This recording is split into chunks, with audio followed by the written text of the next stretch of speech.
Hello students, आप सभी का हमारे चैनल लर्निंग यूनिवर्स में बहुत बहुत स्वागत है। आज हम शिक्षा निदेशालय दिल्ली सरकार द्वारा जारी वर्कशीट नंबर 15 जो कि क्लास 7th की विज्ञान की है, इसको पढ़ेंगे और इसको सॉल्व करेंगे। आपकी ये वर्कशीट 20 नवंबर के लिए है। तो सबसे पहले आज का जो आपका टॉपिक है वो है हमारे आसपास के प्राकृतिक सूचक।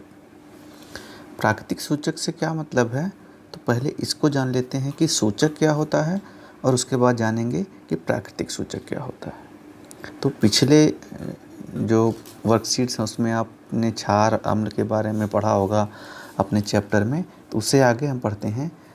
तो सूचक क्या है, यानी क्षार और अम्ल का पता कैसे लगाया जाता है, उसके लिए कैसे सूचकों का प्रयोग किया जाता है और उन सूचकों में प्राकृतिक सूचक क्या हैं, इसके बारे में जानेंगे।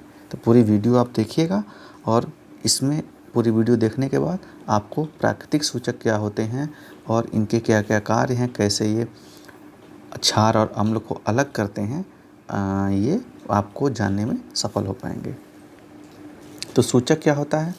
कोई पदार्थ अम्लीय है अथवा क्षारीय, इसका परीक्षण करने के लिए विशेष प्रकार के पदार्थों का उपयोग किया जाता है और यही पदार्थ सूचक कहलाते हैं। सूचक मतलब वो सूचना देते हैं कि यह पदार्थ क्षार है या अम्ल।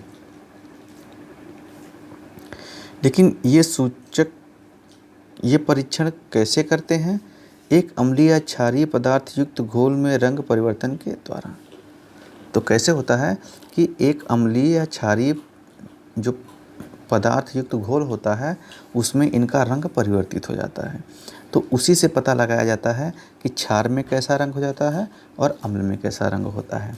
अब प्राकृतिक सूचक के बारे में हम देखते हैं कि प्राकृतिक रूप से पाए जाने वाले पदार्थ जो सूचक के रूप में उपयोग किए जाते हैं प्राकृतिक सूचक कहलाते हैं। यानी सूचक के रूप में कौन से पदार्थ? ऐसे पदार्थ जो अम्लीय या क्षारीय हैं, इसका परीक्षण करते हैं, वो सूचक कहलाते हैं। तो ऐसे सूचक जो प्राकृतिक रूप से क्षार और अम्ल के परीक्षण करते हैं और उनके बारे में बताते हैं, वो प्राकृतिक सूचक कहलाते हैं। जैसे हल्दी है, लिटमस है और गुड़हल है कि पंखुड़ियाँ हैं। अब लिटमस क्या होता है? वो लाइकेन से प्राप्त होता है, इसके बारे में हम आगे पढ़ेंगे। अब देखिए, लिटमस एक प्राकृतिक रंजक है। क्योंकि एक प्राकृतिक रंजक है यानी रंग के रूप में प्रयोग किया जाता है। अब लिटमस कैसे अम्ल और क्षार का सूचक है, इसको आप पढ़ेंगे तो पता चलेगा। यह सबसे अधिक इस्तेमाल किया जाने वाला प्राकृतिक सूचक है। सबसे ज़्यादा किसका प्रयोग किया जाता है? लाइकेन का। इसे लाइकेन से निकाला जाता है। आसुत जल में इसका रंग बैंगनी होता है, यानी एकदम जो शुद्ध पानी होता है उसमें इसका रंग क्या होता है? बैंगनी होता है, यानी पर्पल होता है। यह विलयन के रूप में अथवा कागज़ की पट्टियों के रूप में उपलब्ध होता है। दो तरीके से, या तो विलयन यानी विलेय पदार्थ यानी तरल के रूप में पानी से मिले हुआ, या कागज़ की पट्टी के रूप में इसका जो है मार्केट में या हर जगह उपलब्ध होता है। इन पट्टियों को लिटमस पत्र कहते हैं। लिटमस पत्र दो प्रकार के होते हैं, लाल लिटमस और नीला लिटमस। तो देखिए क्या होता है कि दो प्रकार के लिटमस होते हैं, लाल और नीला। इनका प्रयोगशाला में ज़्यादा प्रयोग किया जाता है। तो जब आप बड़ी कक्षाओं में जाएंगे तो आप लिटमस के बारे में पढ़ेंगे। जब नीला लिटमस को अम्लीय विलयन में डाला जाता है तो वह लाल हो जाता है। तो कैसे किया जाता है कि जब नीला लिटमस होगा, यानी कि जो नीला वाला लिटमस है, जब उसे अम्लीय विलयन में डाला जाता है तो यह लाल हो जाता है। यानी कि जब नीला विलयन जो है, नीला लिटमस लाल हो जाए, इसका अर्थ है कि वह विलयन कैसा है? अम्लीय है। लेकिन जब लाल लिटमस क्षारीय विलयन में डाला जाता है तो नीला हो जाता है। तो क्या हुआ कि आप ये समझ लीजिए कि जब लाल लिटमस किसी विलयन में नीला हो जाए तो इसका मतलब ये है कि वह क्या है? अम्ल क्षारीय है, वह विलयन जो है क्षारीय है। लेकिन जब नीला लिटमस किसी विलयन में लाल हो जाए तो इसका मतलब वह विलयन क्या है? अम्लीय है। तो इस प्रकार से हम पता लगाते हैं, किसके द्वारा? लिटमस के द्वारा। दूसरा, हल्दी के द्वारा क्या है? क्षारीय विलयन में पीले से लाल रंग हो जाती है। यानी हल्दी को किसी विलयन में डालिए और उसका रंग पीला से लाल हो जाए तो वह विलयन कैसा होगा? क्षारीय। जब लेकिन अम्लीय विलयन में पीला ही रहता है, और अगर कोई ऐसा विलयन है जिसमें उसका रंग पीला ही रहता है तो ये आप मानिए आपको ये सूचना मिलती है उस हल्दी के द्वारा कि वह विलयन क्या है, अम्लीय है। अब गुड़हल के बारे में आते हैं। गुड़हल से कैसे पता चलता है? गुड़हल का पुष्प यानी गुड़हल की जो पंखुड़ियाँ होती हैं, गुड़हल के पुष्प का सूचक अम्लीय विलयन में गहरा गुलाबी यानी मैजेंटा और क्षारीय विलयन में हरा। यानी अगर गुड़हल की जो पत्तियां हैं या उसका फूल का रंग किसी ऐसे विलयन में डाला जाए जिसमें वह हरा हो जाए तो इसका मतलब वह विलयन क्या है, क्षारीय। और अगर गहरा मैजेंटा या गुलाबी हो जाए तो उसका विलयन क्या माना जाएगा, अम्लीय है। तो ये आपने देखा कि 3 जो प्राकृतिक सूचक हैं, लिटमस, हल्दी और गुड़हल की पंखुड़ियाँ, तो ये जो है कैसे अम्ल और क्षार का सूचक का रूप में कार्य करती हैं। अब है अम्ल वर्षा क्या होती है।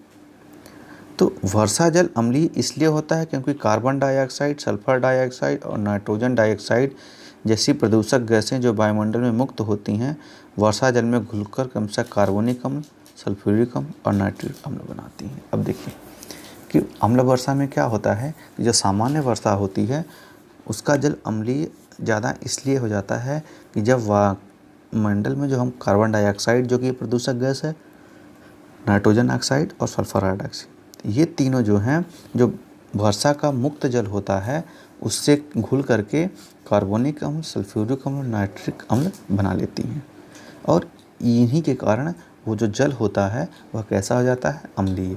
और वो जो बारिश होती है वो अम्ल वर्षा कहलाती है। अम्ल वर्षा क्या करती है? अम्ल वर्षा भवनों, ऐतिहासिक स्मारकों, पौधों और जंतुओं को क्षत पहुंचाती है। तो यही इसी प्रकार देखें कि जो अम्ल वर्षा होती है उसके कारण क्या होता है कि जो भवन होते हैं या जो प्राकृतिक स्मारक होते हैं उनका क्षय हो जाता है, यानी वो धीरे धीरे उनका रंग और उनके जो पत्थर होते हैं वो मतलब उनमें खराबियाँ आ जाती हैं, वो कमज़ोर होने लगते हैं। इसी कारण से आप देखेंगे कि जो जैसे जो प्राचीन इमारतें हैं, जैसे आगरा है तो आगरा के आसपास की जो फैक्ट्रियां हैं उनको क्या किया जाता है, बंद कर दिया जाता है या उनको सल्फर ऑक्साइड या कार्बन डाइऑक्साइड, नाइट्रोजन ऑक्साइड ऐसी जो मात्रा वायुमंडल में वो इमिशन करते हैं, उत्सर्जन करते हैं, उनको नियंत्रित करने के लिए कहा जाता है ताकि उस क्षेत्र में अम्ल वर्षा ना हो और वैसे स्मारक जो हैं वो सुरक्षित रहें। तो ये आपने पूरा समझा प्राकृतिक सूचक के बारे में और अम्ल वर्षा के बारे में। अब आपके अभ्यास प्रश्न क्या है कि प्राकृतिक सूचक क्या है? तो प्राकृतिक सूचक आपने ऊपर पढ़ा है, क्या पढ़ा है?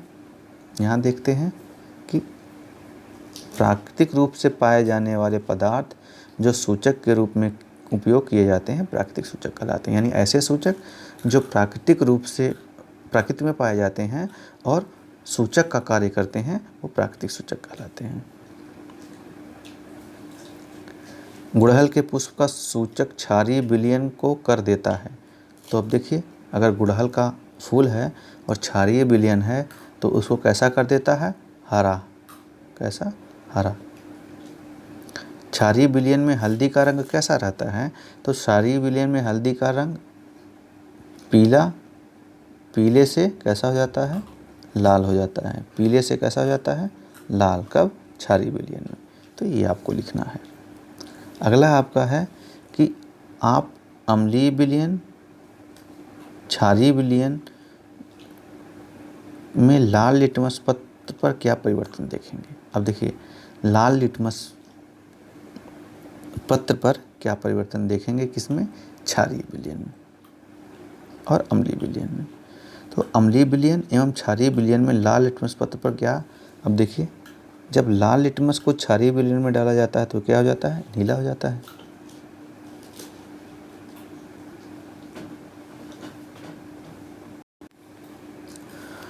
और नीला लिटमस जब अम्लीय विलयन में डाला जाता है तो लाल हो जाता है। अब आपका जो चौथा प्रश्न है इसमें 3 गैसें दी गई हैं जो अम्ल वर्षा के लिए मुख्य उत्तरदायी हैं। तो कार्बन डाइऑक्साइड है आपका, सल्फर डाइऑक्साइड है और नाइट्रोजन डाइऑक्साइड है। तो कार्बन, सल्फर, नाइट्रोजन डाइऑक्साइड ये 3 ऐसी गैसें हैं जो अम्लीय वर्षा के लिए उत्तरदायी हैं। कैसे? क्योंकि जब ये वायुमंडल में खुली रहती हैं मुक्त अवस्था में और वर्षा के जल में घुलकर कार्बन डाइऑक्साइड कार्बोनिक अम्ल, सल्फर डाइऑक्साइड सल्फ्यूरिक अम्ल और नाइट्रोजन डाइऑक्साइड नाइट्रिक अम्ल बनाती हैं और इस प्रकार से वर्षा के जल को अम्लीय वर्षा बना देती हैं। तो बच्चों, ये आज आपकी वर्कशीट रही। आशा है आपको अच्छे से समझ में आ गया होगा कि प्राकृतिक सूचक क्या होते हैं